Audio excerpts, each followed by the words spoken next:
یاد رکھیے ہر شخص کو اپنے لیے میدان محشر کے واسطے نیکی صرف اسی زندگی میں جمع کرنی ہے.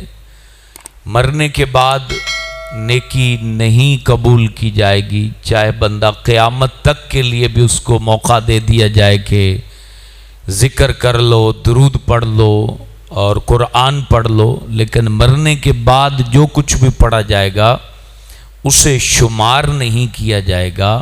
صرف اسی زندگی میں جو کچھ بھی ہم نے پڑھا یا زبان سے ادا کیا وہ ہمارے لیے ہمارے نامہ اعمال میں درج کر دیا جاتا ہے. یاد رکھیے زبان چھوٹا سا عضو ہے ہمارے جسم کا، لیکن اس کے کمائے ہوئے اعمال وہ پہاڑوں سے بھی وزنی ہوتے ہیں. یعنی اگر یہ اچھے کلمات کہے تو نامہ اعمال نیکیوں سے بھر دیتی ہے، اور اگر یہی زبان برے کلمات کہے تو یہ بندے کے نامہ اعمال کو برباد کر دیتی ہے. اور یہی زبان اگر اس کا خیال نہ رکھا جائے تو یہ گھر بھی اجاڑ دیتی ہے. لہذا زبان کو جب حرکت دینی ہو تو وہ خوبصورت کلمات کہیں جو زبان پر ہلکے ہیں.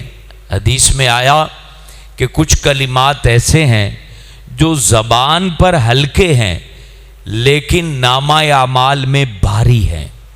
وہ کون کون سے کلمات ہیں؟ ایک ہے سبحان اللہ. سارے پڑھیے. ہاں، ہمارے ہاں یہ لفظ غلط لوگ پڑھ دیتے ہیں سبحان اللہ سبحان اللہ سبحان اللہ سبحان اللہ. سبحان اللہ لفظ نہیں ہے بلکہ ہے سبحان اللہ. پڑھیں، سارے پڑھ لیں تاکہ صحیح یاد ہو جائے. سبحان اللہ الحمدللہ الحمدللہ. پڑھ دیتے ہیں لوگ اسے الحمدللہ الحمدللہ. الحمدللہ نہیں ہے، الحمدللہ الحمدللہ. سارے پڑھ لیں. ہاں، تو لفظ الحمد نہیں ہے، الحمدللہ. تو جو ٹھیک پڑھیں گے تو ثواب ملے گا، ٹھیک نہیں پڑھیں گے تو پھر لفظ ہی ٹھیک نہیں پڑھا تو پھر ثواب کہاں سے آئے گا؟ اللہ اکبر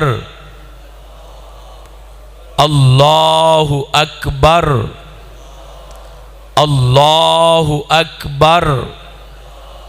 اب یہ 3 کلمات ہیں اور ان کے بدلے میں اللہ تعالیٰ جنت میں درخت عطا کرتا ہے. وقتاً فوقتاً چلتے پھرتے بندہ یہ کہتا رہے سبحان اللہ الحمدللہ اللہ اکبر. اور اگر اچھی چیز نظر آئے، اپنے بھائی کی دکان، مکان، صحت، بچہ اگر پیدا ہوا ہے تو اس کو دیکھ کے ماشاء اللہ. لفظ ہے ماشاء اللہ. پڑھیں. غلط کیسے پڑھتے ہیں؟ ماشاءاللہ ماشاءاللہ ماشاءاللہ. اکثر لوگ یہ لفظ پڑھتے ہیں ماشاءاللہ جی ماشاءاللہ. اب یہ لفظ غلط ہے، اس کا اس حقیقت والے لفظ سے کوئی تعلق نہیں ہے. تو پھر اس کا ثواب کیسے ملے گا یا اس کی برکت کیسے ملے گی؟ کہتے ہیں جی نظر پتہ نہیں کیوں لگ گئی، ماشاءاللہ بھی آکھا سی. تو ماشاءاللہ آکھا ہے نا، ماشاء اللہ لفظ ہے ماشاء اللہ. تو بڑیاں عموماً آکھ دیں جی ماشاءاللہ تہاڈا پتر سونا ہے، تو نظر بھی لا دیتی تو آکھا جی اسی تھا جی ماشاءاللہ آکھا سی. تو ماشاءاللہ لفظ نہیں ہے، ماشاء اللہ. تو یہ لفظ سکھا رہا ہوں، یہ گھر میں عورتوں کو بھی سکھائیں. تو ہمارے ہاں کہتے ہیں جی ہمیں سارا پتہ ہے. سارا نہیں پتہ ہوتا، توجہ ہی نہیں ہوتی اور ہم غلط پڑھ جاتے ہیں. اب یہ سیفٹی ہے انسان کی. لفظ ما شاء اللہ یہ اتنا عظیم الشان لفظ ہے کہ یہ آنکھیں جو ہے نا، آنکھوں کے اندر اللہ نے حسد بھی رکھا ہے اور برے اثرات بھی رکھے ہیں. جب بندہ ما شاء اللہ بولتا ہے تو اس کی آنکھوں کا جتنا خطرناک ریز ہیں، شعاعیں ہیں، وہ رب اس کی سیفٹی کر دیتا ہے اور محفوظ ہو جاتی چیز. اور جب بندہ یہ لفظ نہیں بولتا تو پھر آنکھوں میں موجود جو حسد پر مبنی ریز ہوتی ہیں وہ سامنے والے کو لگتی ہیں. اس کی صحت، کاروبار، دولت، مال سب کو نظر بد لگ جاتی ہے اور بندہ نقصان اٹھاتا ہے. یہ ایک چھوٹا سا لفظ ہے لیکن اس کی برکتیں بڑی بے شمار ہیں. کسی کا مکان دیکھا ہے تو آپ بولیں ما شاء اللہ. کسی کی اولاد دیکھی ہے تو کہیں ما شاء اللہ. ما شاءاللہ لفظ نہیں ہے، شاءاللہ کا کوئی تعلق نہیں ہے اس سے، تو لفظ ہے ما شاء اللہ. پڑھ لیجئے ما شاء اللہ.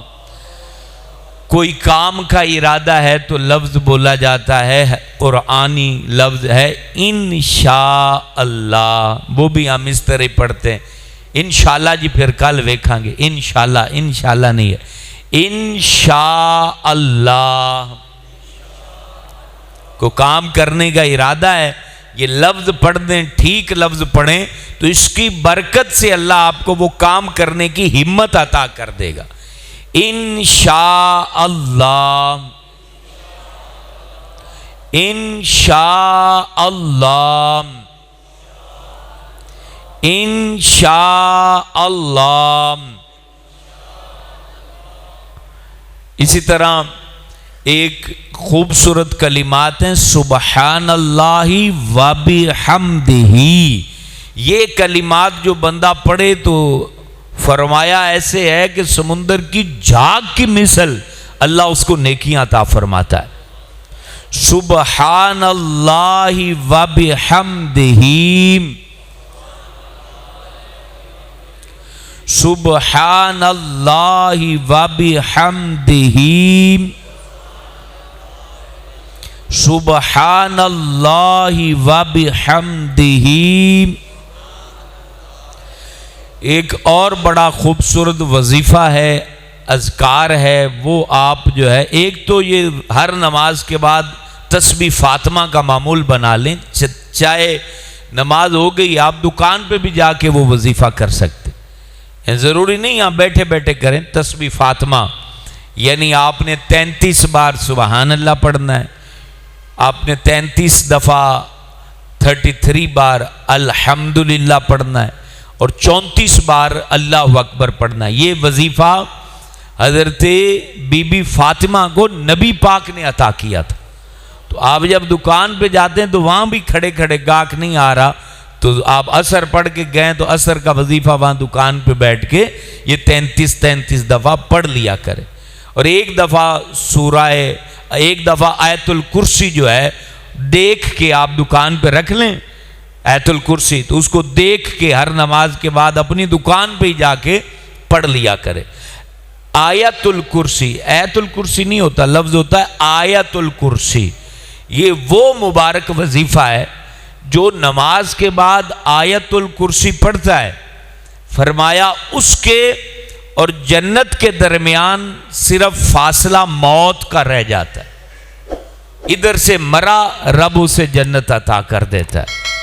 تو یہ آیت الکرسی اور 33 دفعہ یہ جو تسبیح فاطمہ ہے یہ آپ نماز پڑھ کے جائیں اور وہاں اپنی دکان پہ بیٹھ کے پڑھ لیا کریں. پھر ایک بڑا پیارا ذکر ہے، وہ آپ یہ بڑا بہترین وظیفہ ہے آپ کے لیے، آپ کے مردوں کے لیے. اس کو آپ پورا اگر کریں نا زندگی میں ایک دفعہ تو میں سمجھتا ہوں اگر آپ کا باپ فوت ہوا ہے یا ماں تو ان کے لیے یہ ضرور کریں. وہ کون سا ہے؟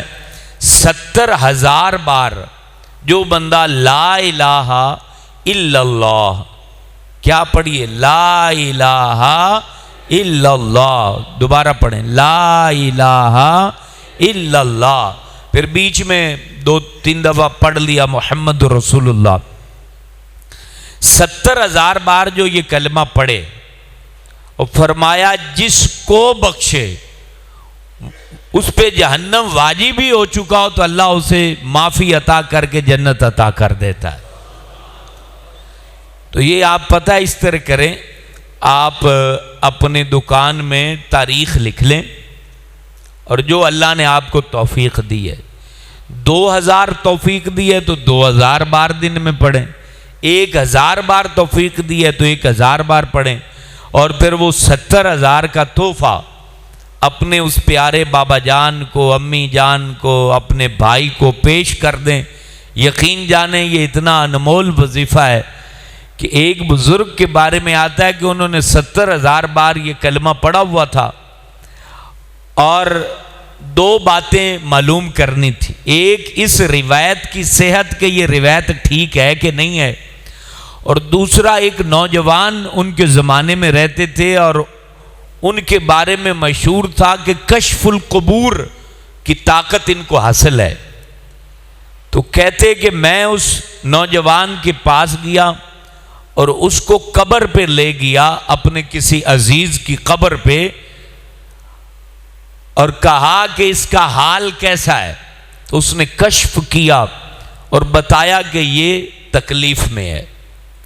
جب اس نے یہ کہا کہ یہ تکلیف میں ہے تو انہوں نے وہ 70,000 پڑھا ہوا کلمہ دل ہی دل میں بخش دیا، اور پھر وہ مسکرانے لگ گیا۔ کہتا ہے کیا ہوا؟ کہتے اس کی تکلیف ہٹا دی گئی ہے۔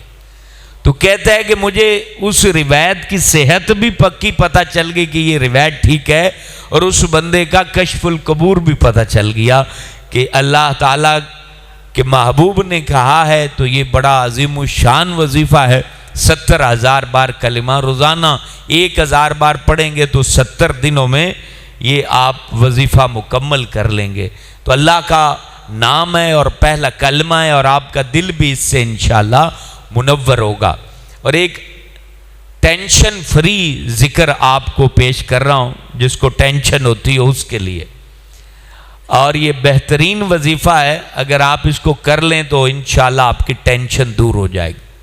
جو بندہ کہے کہ میں ڈپریشن میں مبتلا ہوں تو نماز فجر روزانہ جماعت سے پڑھے اور اپنی جگہ پہ بیٹھا رہے، اور گنبد خضراء یا مواجہ اقدس نبی پاک کا جو روضہ ہے، تصویر میں دیکھا ہوا ہے یا حقیقت میں دیکھا ہوا ہے، وہ آنکھیں بند کر کے اس کا تصور کریں اور 3 تسبیح درود پاک پڑھیں، 3 تسبیح درود پاک پڑھیں۔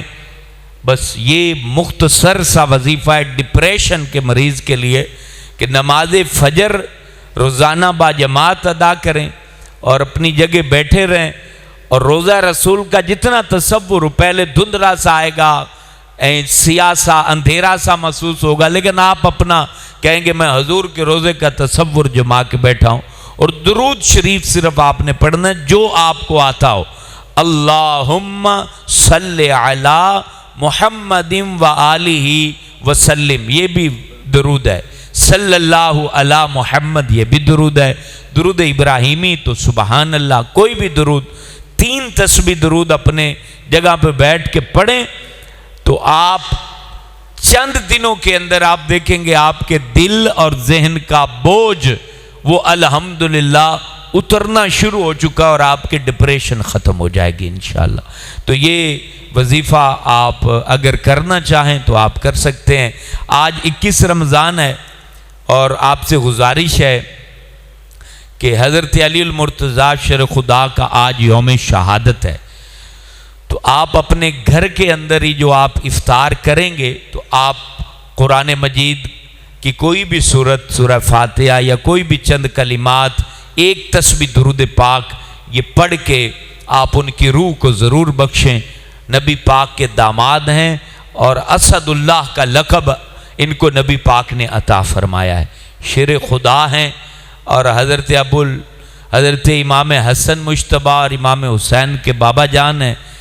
نماز کی حالت میں 21 رمضان کو ان کو خنجر مار کے شہید کیا گیا تھا، نماز پڑھا رہے تھے۔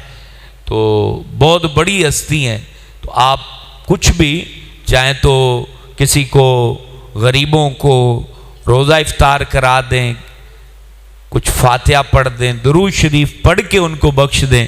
دکانوں پہ آپ اب جائیں گے تو ویسے بھی گورنمنٹ بند کر دیتی 6 بجے دکانیں، تو درود پاک پڑھ کے حضرت علی کو پیش کر دیں، انشاءاللہ آپ کو اس کا اجر ملے گا۔ اللہم صلی علی محمد وآلہ وصحابہ وآل بیتہ وبارک وسلم۔ یا رب جو اذکار سیکھے ہیں ہماری زبانوں پر یہ کلمات جاری فرما دے۔ اللہ پاک ہماری زبانوں کو گندے لفظوں سے پاک فرما دے۔ اللہ پاک یہ زبان دی ہے تو تیرا ذکر کرنے والی ہو، اور موت کے وقت مولا اس زبان پر تو اپنا کلمہ جاری فرما دے۔ کاش موت کے وقت نبی پاک کی تعریف اس زبان پر جاری ہو، سبحان اللہ جاری ہو، الحمدللہ اس زبان پر جاری ہو۔ یا رب جتنے لوگ رمضان میں فوت ہوئے ہیں ان کی بخشش فرما دے۔ ہمارے پاک پتن کے راؤ ذوالفقار روہتک والے، اللہ ان کے بڑے بیٹے ہارٹ اٹیک میں آج ان کا انتقال ہوا ہے، اللہ پاک یوم علی کا صدقہ اس بچے کی بخشش فرما، جنت میں انہیں اعلیٰ مقام عطا فرما۔ یا الہ العالمین ہمارے راؤ ذوالفقار صاحب کے بیٹے کی کامل بخشش فرما، اور ان کو جو ہے وہ صبر جمیل دے، جتنے بھی لواحقین ہیں۔ یا الہ العالمین یہاں جتنے دوست بیٹھے ہیں ان کے جتنے رشتہ دار، خاص کر ماں باپ میں سے کوئی فوت ہوا ہے تو اس کی بخشش فرما۔ محمد زبیر گجر صاحب مسجد کے لیے، مدرسے کے لیے 50,000 انہوں نے بھیجے ہیں اظہر بھائی کے ذریعے، اللہ پاک ان کے جتنے بھی رشتہ دار مرحومین قبروں میں موجود ہیں اس کا ثواب نور کی صورت میں ان تک پہنچا دے، آمین یا رب العالمین۔ صلی اللہ علی حبیب محمد وآلہ۔